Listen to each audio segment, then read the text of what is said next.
وبركة الفاتحة.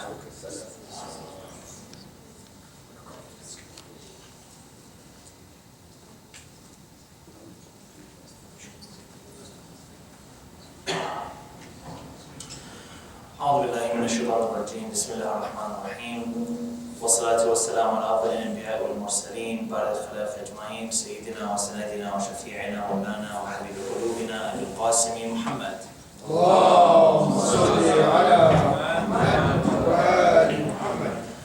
وعلى بيته الطيبين الطاهرين المعصومين المظلومين الذين اصطفاهم الله أجمعين. أما بعد، قال الله تعالى في محكم كتابه الكريم وقوله الحق وهو أصدق الصادقين.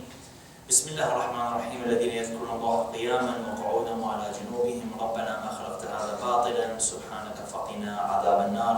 صدق الله العلي العظيم. صلوات على محمد وآل محمد. اللهم صل على محمد وآل محمد. My respected brothers and sisters, Assalamu alaikum wa rahmatullahi wa barakatuh. I start the name of Allah Azza wa Jalla, the omniscient, the omnipotent. All praise is due to Allah for giving us the ability to exist and to transact with our existence on many different levels. We transact on a daily basis, on a very economic basis. We transact on a political basis. We transact on a social basis. And by nature, we are gregarious human beings who not only live without a purpose, but our whole existence is us trying to manifest ourselves into some sort of purpose which exists around us. We are born here not really knowing and not understanding where we came from. And we die and we turn to dust. And as the Quran states, we are to be judged by Allah Azza wa Jal. We live our lives understanding and realizing that we are to grow, we are to have potential, and we are to get married, and we are to have children, and we are to get education, we are to do this and that. And through all of this, we are to have some sort of purpose, to understand some sort of purpose behind our existence. And at the end of the day, as much as we live, you and I are trying to figure this question out, which is, what's my ultimate driving purpose here? What am I doing here? I wake up every day, every morning, trying to find some sort of purpose in my life. Do I simply exist for the purpose of existence? Or is there something deeper to my existence? Am I simply part of this universe which I live in as an accident? Or is there something greater that exists around here? And you and I are fighting this question daily because it's quite an interesting question. Way before, in times, maybe in about the 1700s or the 1600s, there were many astronomers who came to different conclusions about our lives. There was at one point in our history where you and I were the center of everything. We were the center of the whole world. We were the center to the whole universe. We had a theory that even the sun rotated around us. We had a theory that everything around us was rotating around the earth. The earth was flat and everything was going around us. And we were the center of everything that's surrounding us. And that vision of the world was expounded by this idea that there must be some sort of purpose driving us. How do we identify this purpose? Well, it's very easy. The proof for the purpose is that everything is surrounding us, everything's going around us as humans. We are the center of everything. Now, as science continued and moved forward, people started coming to these ideologies and ideas that no, things don't really surround us. People slowly started realizing that the sun doesn't rotate around us, all planets rotate around the sun. Not only that, but to continue further, our Earth is not the center of the universe. As you might know today, Sam Harris speaks about this quite beautifully. He says that the universe is expanding exponentially. Our universe is expanding exponentially. It's expanding faster and faster and faster, meaning we're infinitely growing. And things are being stretched apart from each other. There's going to reach a point in our history where we will look up into the sky and see complete pitch darkness and see no stars up into the sky because how much we've actually expanded, how far away we've become from the sun and other stars. Sam Harris comes to the conclusion that those people in the forward generations will look back at us and realize, wow, I can't believe they looked up at the stars and they looked up into the sky and saw stars. We would be so far from everything else. And the point that we're trying to bring in is, as science advanced, people started realizing that, hold on, we are not the center of everything. We aren't the center. We actually rotate around the sun. And we are part of a galaxy. We are part of the Milky Way, which is part of a universe, which is part of many million universes, which is part of trillions and trillions and trillions of universes out there. We are minutely small compared to everything that's out there. Now that worldview changed the way that people saw their purpose in life, because all of a sudden, I'm not the center of everything. I am extremely despicable compared to how grand the universe is and how vast it is. And that shook the very foundation of the way people saw things, because all of a sudden, human nature and human interaction has a very different definition in what it means. All of a sudden, people's actions in our lives don't mean as much to us anymore, because in the grand scheme of things, what are the movements of one or two human beings compared to the millions and millions of universes that are out there? And that kind of put the human being in a sort of a sense of check, where I'm not the center of everything, and what I believe isn't everything. There's a much grander universe that exists out there. That grand universe perhaps is what we're aiming to get at. What is the realistic vision of the world from this very grand perspective of life? And that's interesting to say, because we live in a society where you and I are so infatuated by the smallest details of human action. We are infatuated by the most minute details of a person. The smallest details of how a human lives, we are infatuated by those details. I'll give you a brief example. Today there's a lot of sectarian violence in the world. Part of that sectarian violence for some individuals is the difference between praying this way and praying this way. That certain wars and certain killings happen because of this very reason.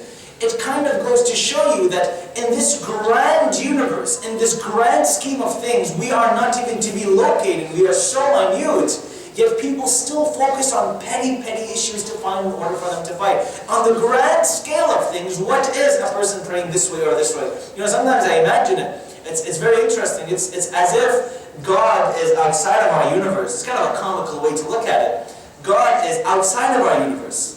And God is looking at Arbaeen and saying to him, Arbaeen, we've invested trillions in this world. We've invested so much, and that's the reality. God has created so much that's out there. And he looks at Arbaeen and says to him, look, there's that little small dinky place called Earth, which is not even to be located. I kind of don't even know where it is. What are they doing over there? What's happening? What's going on there? Have they come to any sort of conclusion or realization about what life is about? Have they found cures to their diseases? Are they moving forward in medicine? What are they doing? On the grand scheme of things, how is it going on that planet? And it's as if Arbaeen looks at God and says to him, well, my Lord, you've invested so much in them, but it's sad to tell you, it's sad to say that they're still bickering and fighting over you. They're still bickering and fighting whether you exist or not. They're still bickering and fighting on the way to pray to you. They're still bickering and fighting over small, petty issues, but have forgotten the reality of what the world means. And that's really, when you dig down deep, that's the problem with the society which we have today. We have focused so much on petty, small issues, but on the large scheme of existence, we've forgotten the importance of the reality of asking the most basic, fundamental human question of why am I here and why do I exist here? And what am I doing here? What's the purpose of me being here? What's the driving point? Am I purposeless?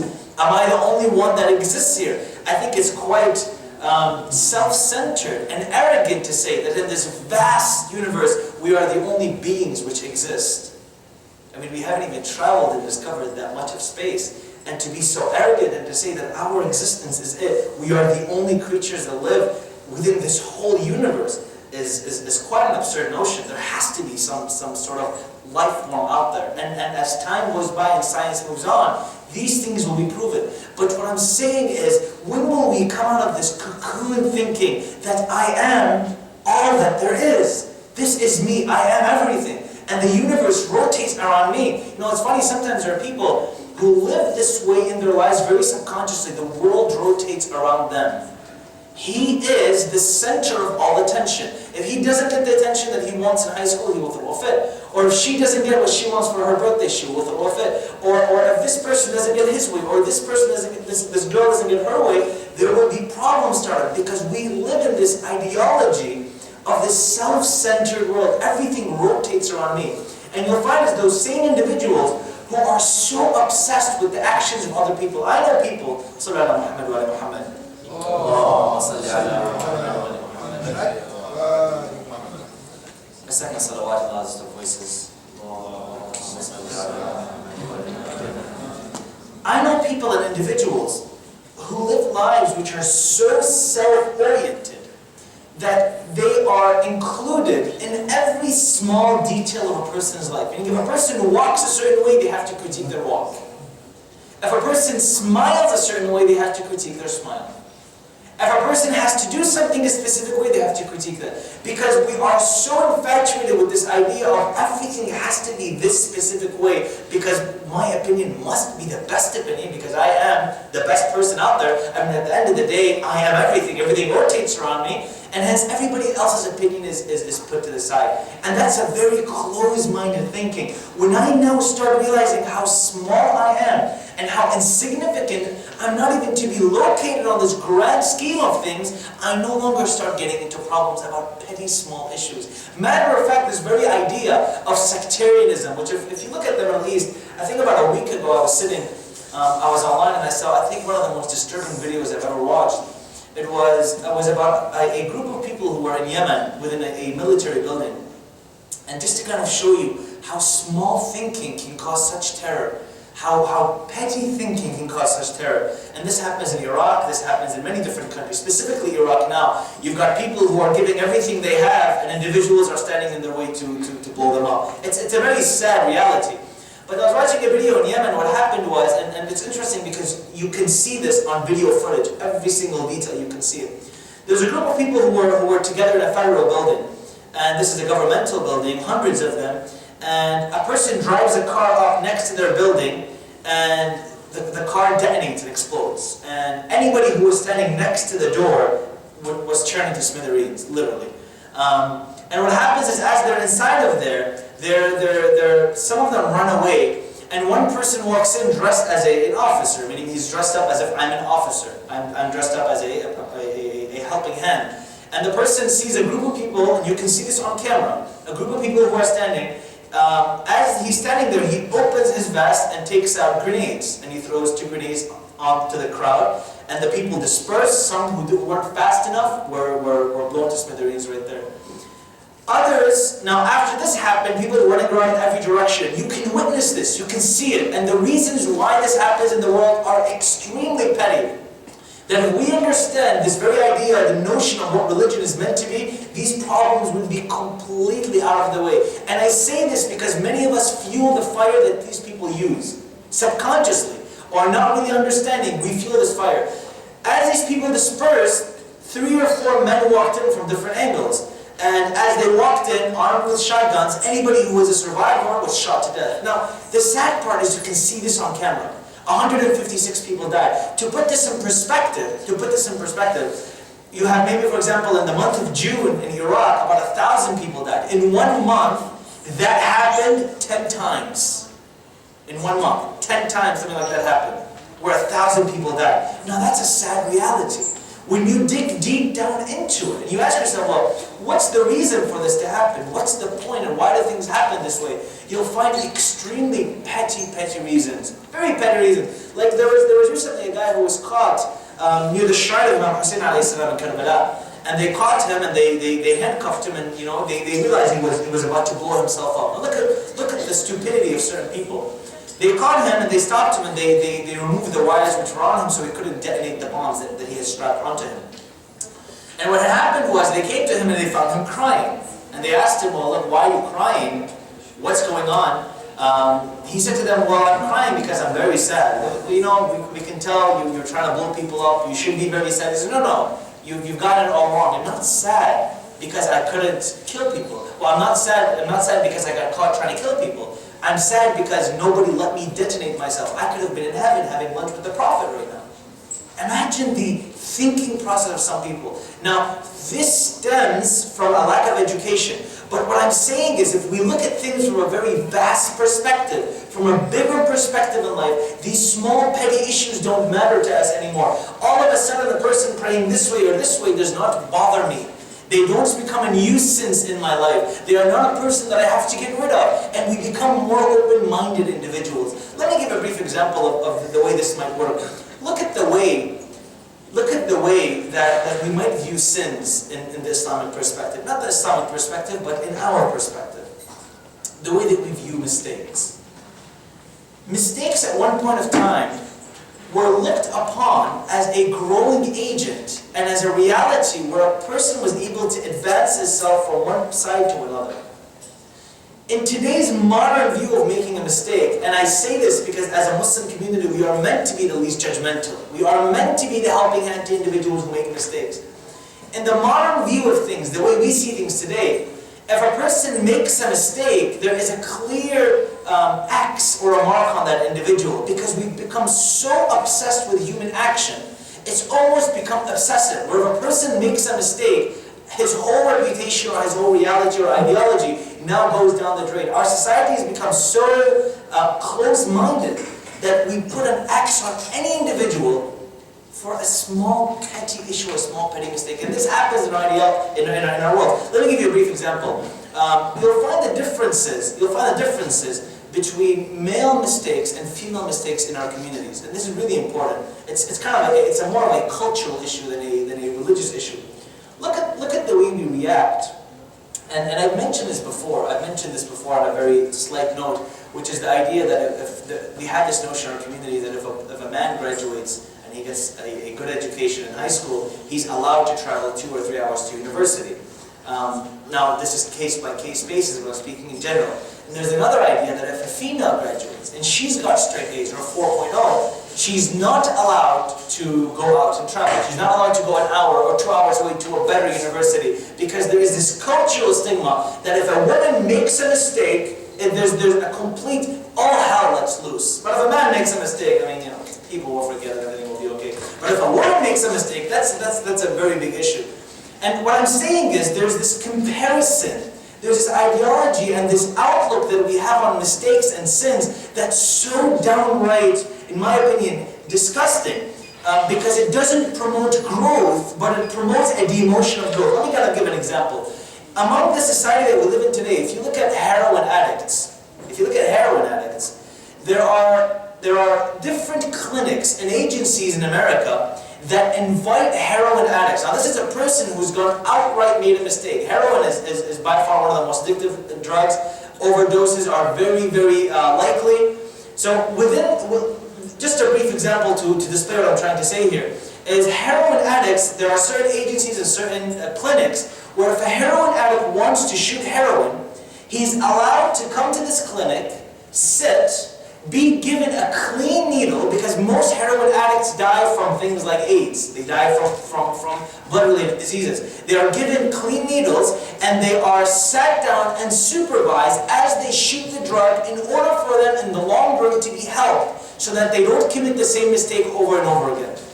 They took a person with a mistake, with an issue, with a drug problem, brought them in, supported them, helped them, gave them the supplies that they need so that in the long run they can benefit and advance. Today there's this issue that if I know a teenager in our community who takes drugs, how can I talk to him? Or astaghfirullah, I can't believe this happened. Or my God, what did his parents do wrong? Or I knew this was going to happen, his mother was always like this and his father spoiled him too much and his sister. What's that got to do with the issue? What happens is we find any reason to go around the issue, to go around the actual problem and not heal the issue itself. Let's look at an example from the Messenger of Allah, because we claim to be the most unjudgmental people, but in reality there is so much judgment placed and such a lack of support placed on people who might do things which are wrong in the society that there's no support system. One of the biggest issues today, and I hear these cases all the time, is sisters who take off their scarves are by their families banished, many not allowed back in the home. Many are completely removed from the society. Many of their parents can't even walk outside because they feel so ashamed. Now, instead of setting up a support system and saying that I need to support these individuals and find a way to help them integrate back into society, there's this complete lack of understanding and help. And that's a clear issue. Because now, my system is not built on support of the human being, but it's built on this very ideology of bringing people down in order for them to accept what I'm telling them. Let me give a brief example.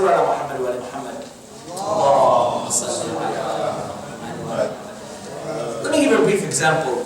Look at the Messenger of Allah dealt with these issues.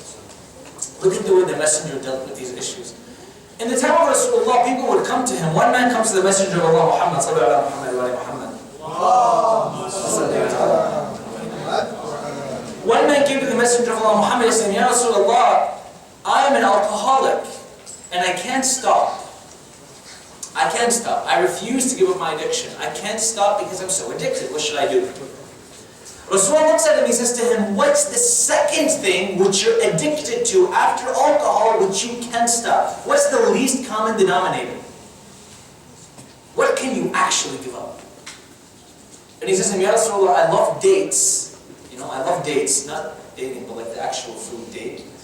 I love dates, and I can give them up. I don't mind giving them up. He just said, okay, give them up, and that will slowly lead you to leaving alcohol. The man comes to the Prophet a month later. He says to him, O Messenger of Allah, I've given up the dates. My willpower is strong enough that I fought myself at so many instances that I can now actually leave alcohol. Alcohol is the next step for me. Now realize how the Messenger's approach wasn't this, that, oh, you're drinking alcohol, get out of my house. You're out of my community. You're out of my society. No, the Messenger, when he came to the people, he was dealing with a society of alcoholics, crooks, people who opium had ran their lives. Remember, drugs isn't a new issue. This was even way back then. People whose lives, they were addicted to so many things. And not only physical addictions, but there were psychological addictions. Many of these people were schizophrenic. Some of them were had obsessive-compulsive disorder because their lives had turned into a literal hell. There was fighting happening. There was crimes everywhere. Women had no basic rights. Men were stealing and killing each other at any noticeable area of sight. It was a ruined society. What he had to do was he had to come to these people, put his hands in the depths of hell, and help them up and bring them up and support them so that they change. Other than that, if he came with this judgmental outlook, Arabia would have never changed the way that it was. Look at a person like, look at a very brief example. Look at a person like Wahshi. Wahshi was the same man who killed, as we know in the battle of Uhud, after Hamza was killed. Hamza was killed because one man was hired by Hind. Hind was the wife of Abu Sufyan. Wahshi was hired by Hind, and she said to him, kill two people. One person that I want you to kill is Hamza, and one person that I want you to kill is Ali ibn Abi Talib, because those two individuals had killed her uncle and her brother in the Battle of Badr. They were the ones who came out forward in the line of three, and they had the one-on-one battle, and her brother and her uncle were killed. Her brother and her father, were killed. He goes onto the battlefield in the Battle of Uhud. He tries to kill Imam Ali, but he goes back to Hind. He says to her, oh Hind, I can't kill Ali because from every angle, he's always looking. I can't get him in the tactics of battle. He's much too swift for me. He says, but Hamza, there's a possibility where I can strike him. I can find a way where I can strike him. So what happens is he goes to the battlefield, he sees Hamza from behind, Hamza is fighting, he hits him, and because he was very skilled at throwing the spear, he hits him and he kills Hamza, he falls to the ground. At the end of the battle, she comes to the body of Hamza, she looks at him and she desecrates his body. She cuts his ears off, she opens up his stomach, she takes out his liver and she eats his liver. Hence Hind is known as Akilat al-Akbar, the eater of the livers. And it's quite ironic how history kind of repeats itself. If you look at recently in Syria, there was a man who came forward and said that we were going to eat the livers of these individuals. Just a side note as to how history almost repeats itself. But quite ironically, the same Wahshi, when the Messenger went and opened Mecca, was present in Mecca. He was present. And when he gave the banner to Khalid bin Walid went down and started yelling, Al-Yawm Yawmul Malhama, today is the day of fighting. The Messenger called him back. He said, come back. He gave the banner to Imam Ali. Imam Ali walks down and says, Al-Yawm Yawmul Malhama, today is the day of mercy. So when he actually goes down to Arabia, he goes down with 10,000 soldiers, he opens the city, one of the men that approaches the Messenger of Allah is Wahshi. Now Wahshi had killed Hamza. Hamza was so beloved to the Messenger of Allah because he had been with him from day one. He had been caring for him. If any of you have seen the movie, The Message, Hamza was one of the first people who defended the Prophet when people would ridicule him. So what had happened was, when Hamza died, he was extremely sad for him. Wahshi comes to him and says, Ya Rasulullah, I apologize. I'm sorry for killing your uncle. You can now do whatever you want to me. He gives him a sword. You can now kill me. You can do what you want. I've committed the mistake. I've made this issue. Now you can do what you want to me. Rasulullah looks at him, takes the sword, throws it. He says, you're free. He said, I want to see you, but you're free. I forgive you. The heart of a man to be able to look at another human being who's wronged you at that level and to say, I'm going to overcome any bias and judgment within me. I'm going to overcome any hate and vengeance within me, that I'm going to forgive you and look away from your deed, is very strong and very noble and looked up upon. That for the Messenger of Allah to have done that, because at that society, he had to literally take his hands and put it in the pits of hell and remove these people from the ignorance that they had lived by. If he had come in any other way, people would have never believed him. People would have looked away from him and said, we don't want anything to do with you. And that's why it's interesting to say that the way he gave them religion wasn't an imposition. The way he gave them religion was not a means of an imposition. Rather, he came to them with practical ideologies. See, the way we've been taught religion today is completely flipped over. Instead of learning the whys and what's the purpose of why I'm doing what I'm doing, I'm given the mechanics before I'm given the purpose behind things. When the messenger came, he flipped it over. The people weren't impressed that he now gave them siyam and zakat and prayer. To them that was important, but there was something much greater catching their eye. What was catching their eye is the system of change that he had given them. They wanted to hold on to religion because the system had changed the world. You know, living in a society where women are bought and sold, living in a society where women were inherited from husband to son, living in a society where women were part of a slave trade, now all of a sudden this man comes and says, you know what? You cannot sell your woman. You cannot kill your woman. You cannot trade them or inherit them. Then he comes up with this phenomenal hadith, heaven lies under the feet of the woman. All of a sudden the people are shocked. This is a change, the system that I've been used to living up to. And hence people held on to their religion. People grabbed it, people gravitated towards it because it was some sort of change. The system had changed. The people whose rights were being destroyed because there were no contracts in business. The messenger came and said, now you need to write everything down. Mind you, the longest ayah in the Quran is the ayah which speaks about writing a contract down when it comes to money. If two people are going into business or loaning each other money, there has to be a contract written. People now had contracts which supported them. There was a witness system. There was a system where the society, if you killed, you were held accountable. These didn't exist before him. That's why when the people saw this, this system is great. Nobody can now take our money or steal from us. Nobody can now oppress us. And to go greater than that, the slaves who were meant to worship the masters, people like Bilal who were meant to worship Umayyah, were given the biggest honor in Arabia, which is to carry the keys of the Kaaba. Bilal was later the one who was known as the carrier of the keys of the Kaaba. He had access whatever he wanted. Now that's a great honor. That's a changing in society. You saw the reaping of the benefits. Now what we're asked is this. Today, as a Muslim community, as a society which lives in the 21st century, where are we from the change that Islam once brought? Where are we from the system of change that at one point changed society completely, revolutionized them, gave them a system which by to live? Where are we today from finding the world's cures when it comes to medicine?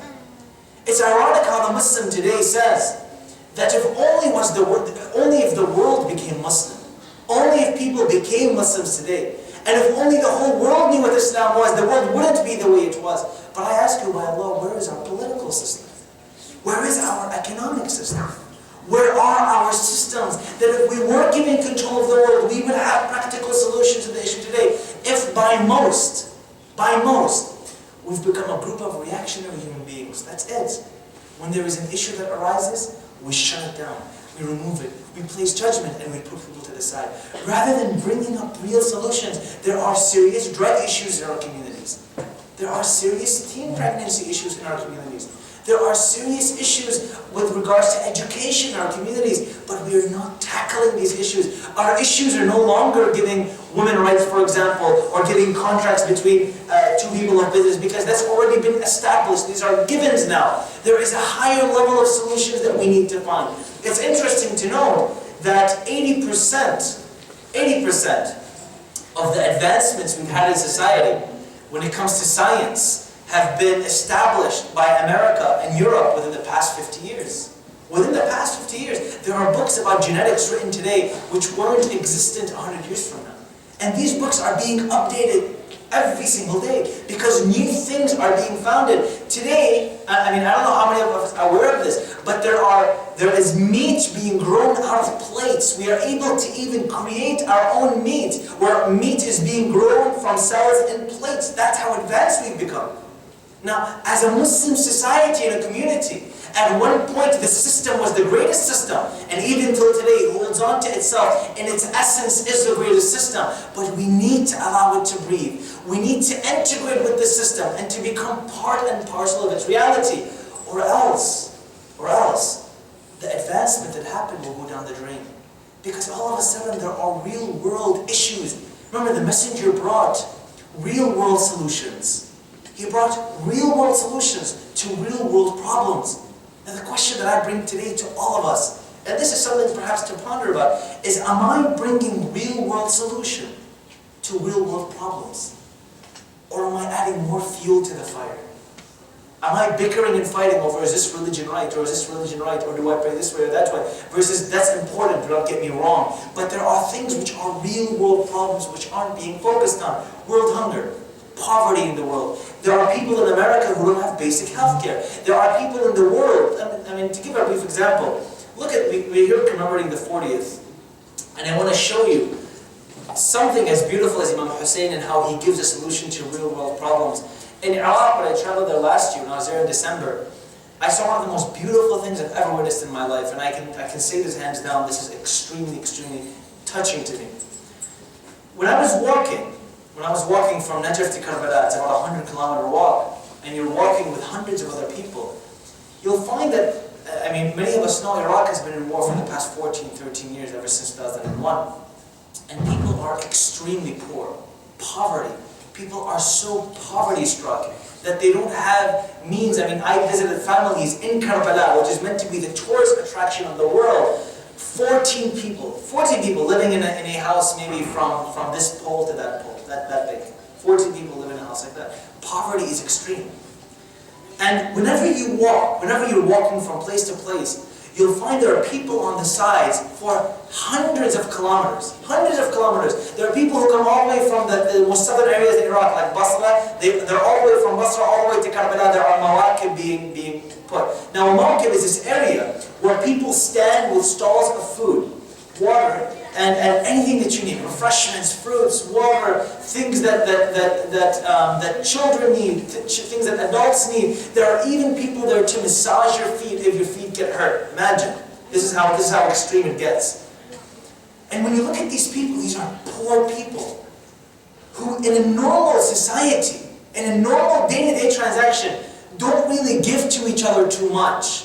They don't really interact at this level too much.